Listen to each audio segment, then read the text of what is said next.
After a summer of international football, Blackburn Rovers are back. And I am back, of course, covering Blackburn Rovers from, of course, the first kick-off to the final whistle at the end of May. That's right, of course. But what can we expect from the opening day up against Swansea? But, of course, you know Rovers. We never win on opening day.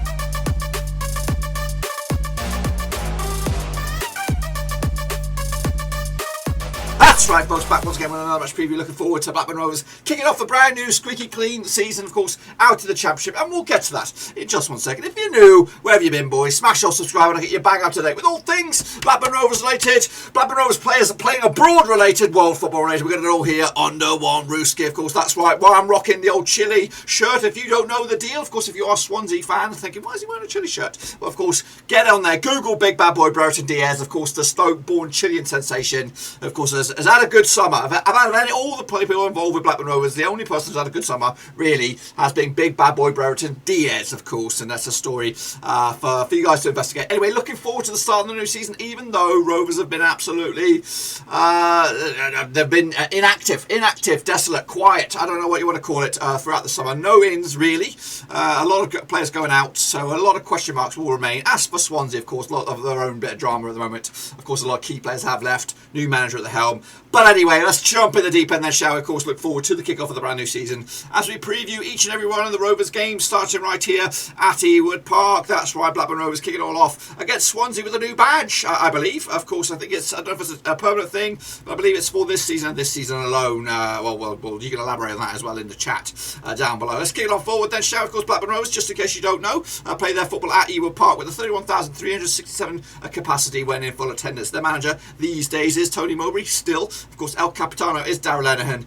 The most distance they'll have to travel, the least distance they'll have to travel, the away fans will be, of course, up against Preston North End. The most distance they'll have to travel will be up against AFC Bournemouth. Last time we did finish 15th, and we do open up a campaign up against Swansea right here at Ewood Park. And the odds to go the distance this campaign as champions will be 20-1. As for my prediction for Rovers is 10th. But that is, of course, I'm going to be revisiting those predictions before the maybe the last day of the transfer window or afterwards. Anyway, this is, of course, Rovers a foreseeable future, the next 5 or 6 games here. Of course, starting with Swansea at Ewood Park. Then they take on Morecambe, a bit of a local affair in the Comparative Cup. That's on Tuesday night. Then we take on Millwall down London way. Then it's Forest on the Wednesday the 18th. They back that up with, of course, against West Bromwich Albion. And, of course, wrap up the month of August on my birthday up against Borough over at the Riverside Tony Mowbray derby. That's right.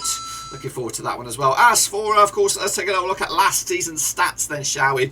Of course, I'll highlight some of the key players that have also moved on. These are the top goal scorers. Of course, Adam Armstrong still with us for the time being. Of course, he probably will go by the end of the month. Of course, 28 goals last time around. Sam Gallagher got himself 8. Big Bad Boy Brereton, and Diaz, there he is, of course, with 7. Harvey Elliott, of course, gone back to Liverpool with 7 goals as well. Bradley Dack got 3. Only a few handful appearances as well. Bradley Johnson got a couple of goals. Joe Rothwell, Tyree Stone also with 3. Derek Williams also now at Hollywood. He's gone for LA Galaxy. And of course, Jacob Danforth did get himself a goal. Again, limited stats as well. Actually got more goals per game.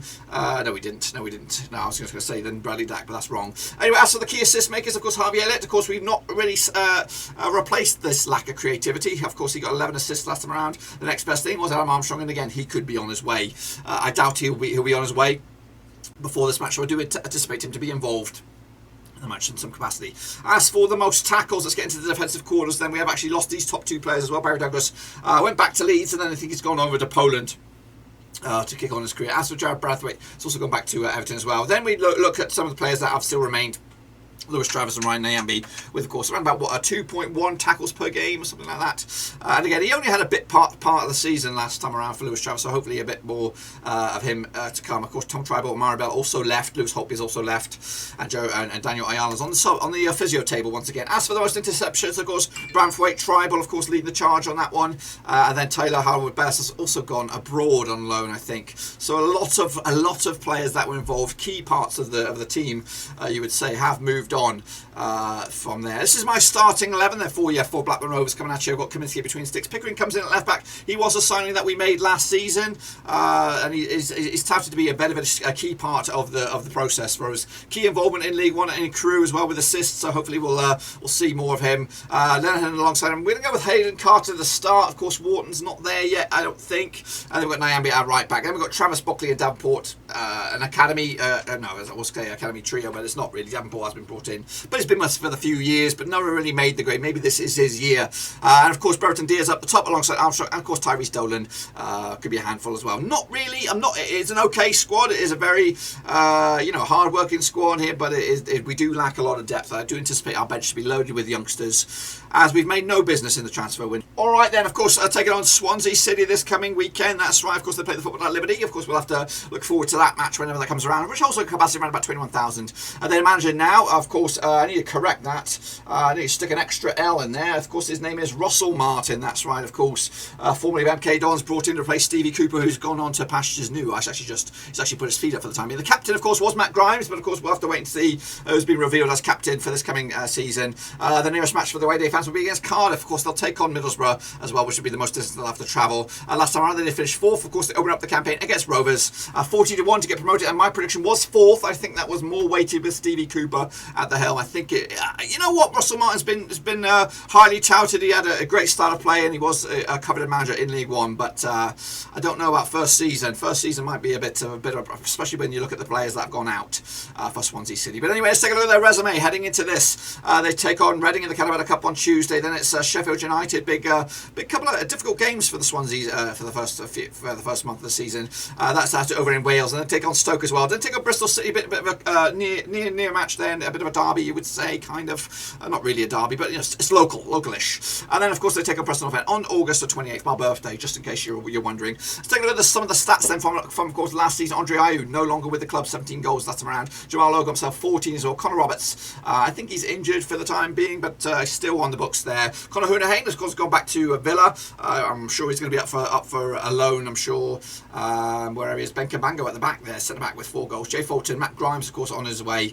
Jake Bidwell, Casey Palmer's also moved on. I think Liam Cullen is on there with a goal. Of course, as for the most assists, Jake Bidwell with 8. Of course, a bit of a universal player, can play centre back, left back, and also midfield. Conor Roberts got himself 7 assists as well. Andre Ayew up there with 4 as well. Corey Smith with 3. Grimes, Yan Diang also with 3. Ben Cabango at the back there with 2. Conor Hoonahane just 2. Jay Fulton 2, and Ryan Manning. Was he a loanee? Let me know about that as well. As for, of course, the tackles, key man Jay Fulton there. Not too sure if he's fit and available for this opening game. Matt Grimes, again, another major loss, that is. Only 26 years of age as well. He's also gone. Ryan Manning, Carl Norton up there. Mark Gooey, Ben Cabango. Joel Latabua, of course, 21-year-old centre back there. Ryan Bennett as well, of course, making up the tackles. As for the interceptions, Joe Roden, of course, I think he's now, is he on the books at Spurs? Ryan Bennett, of course, up there with 1.9 tackles as interceptions per game. Ben Cabango as well.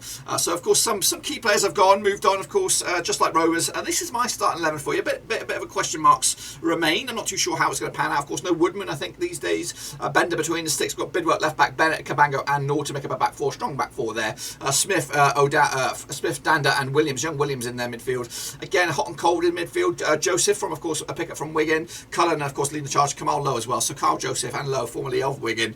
Of course, Lowe was the sensation last round, of course, and a lot will be relying on him now that Andre Ayew is gone. Let's take a look at some of the previous records then between these two sides over the last 6 occasions, both home and away. Of course, Rovers haven't beaten Swansea in the last 6 heading into this. Last time around they played each other at Ewood Park. It was a 1-1 draw. Paddy Dacarina did score, of course.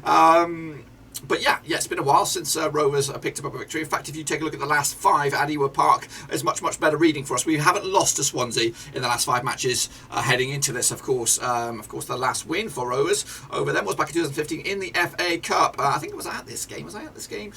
Taylor, Gusted and Conway on the score sheets. Giffey Sigerson, the less said about that, the better. On the score sheet, also red card as well. Yakubu with a hat-trick in the previous match in 2011 in the Premier League. Actually got 4 goals, in that one. Let's take a little look at some of the other bits and grits. Then this is from last season, some stats of where Rovers and Swansea ranked. Of course, we haven't got much data to chew on for the season because it is day 1. As either the most goals scored, Rovers are up there in 5th. Of course, Swansea got himself into 10th last round with goals scored. So that was a strong suit for Rovers. As for, of course, Shots per game, Rovers did very, very well in that regard. Second spot, 13.6. But guess what? It didn't really do much for us. If you look where we are, or where we were last time around, in second compared to where Swansea are in 21st spot, you know what? The shots per game really didn't do much to help us after our miserable campaign. I'll elaborate on that in a minute. As for, of course, the pass success rate, also Rovers doing okay. It's a 7th on this one, 77.2% success rate with the passes against Swansea, 74.0. Again, we are bettering, seem to be bettering Swansea in all these sort of categories. But guess what? The one that really matters was the end of the season where we finished, which was, of course, in a miserable position. As for, of course, possession-based team, third best in the division.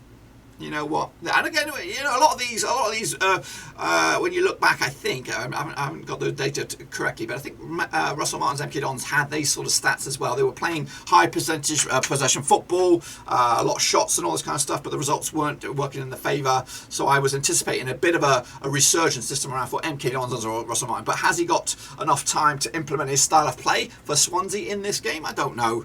So we might be a little bit lucky with the new manager sort of bounce. Anyway, we were third there, Swansea at 10th. As for aerial duels 1, we were doing okay in this regard, but we fell short towards the back end of it. We're just 21.2 aerial duels 1 compared to 23.2 for Swansea in 12th. As for what we got in the discipline, Rovers in 8th, 69 yellow cards, 1 red card. Swansea doing much better with 66 yellows and 1 red card as well. So yeah, as you can see, Rovers didn't really dominate too much well, we dominated much in those things, but this is where we ended up 15th comfortably in the end. We did end the campaign with a strong 5-2 win against Birmingham City. I know Swansea made it into the playoffs, ultimately 17 points short of the top of the spots, but of course a lot of the key ingredients have gone from Swansea. But anyway, let's take a look at the overall goal scorers from last round. Of course, Ivan Toney has moved on, so has Timo Pukki. Kiefer Moore still there, as is Adam Armstrong, Gus Jow as well. Andre Ayew has also been released. Dunn Jr. has been linked with clubs from Bournemouth, of course. Dominic Solanke as well is in there, and Buenda's also moved on, and Jamal Lowe. So we still got some attacking prowess between the two clubs here. So I do anticipate you know, some goals from them, so as long as we can keep Adam Armstrong anyway. Let's take a look at the assists then, of course, from last season. Harvey Elliott, of course, was key man for Rovers. Do we get one? We do get one from Swansea here with, of course, in 9th spot with Jake Bidwell with 8 assists last round. As of course, for the rest of the campaign, so the biggest games, of course, kicking all off with Bournemouth up against West Brom. That could be a title decider already, you would think. Big one then. Derby, of course, in a bit of a free fall at the moment. They take on Huddersfield, Luton Town take on Peterborough, Cardiff take on Barnsley, Bristol City take on Blackpool, Stoke City take on Reading, QPR take on Millwall, Preston take on Hull, Sheffield United take on Birmingham, Fulham take on Middlesbrough, and Coventry take on Nottingham Forest on Sunday as well. Of course, that's that. Of course, I'm going to give you my prediction on this one. Let me know your thoughts, of course, as we look forward to this one. I am actually going to go with a draw on this one. Rovers do not win on opening day, and I would love to see Rovers win. It's been 10, 15 years. I don't even know when we last won on opening day.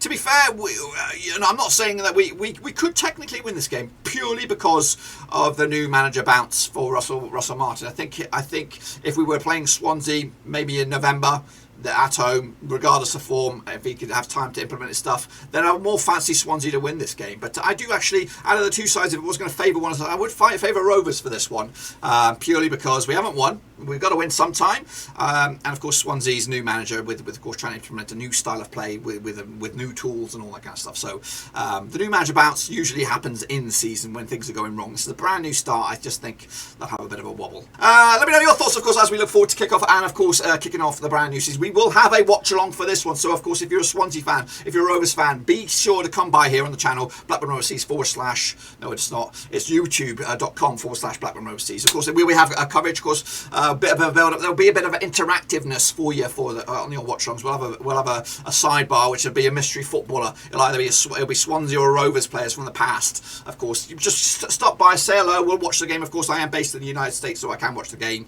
And of course, I look forward to seeing you too. Until then, be sure to give the video some love and smash your thumbs up, smash your subscribe. Check out the links down below on Twitter, Twitch, Facebook, and of course Patreon as well if you want to support the channel in another way. It's the best place to do it. Also, check out the Discord. We are live on that. All that should be down below, either on the screen or in the description. Until then, I'll see you soon.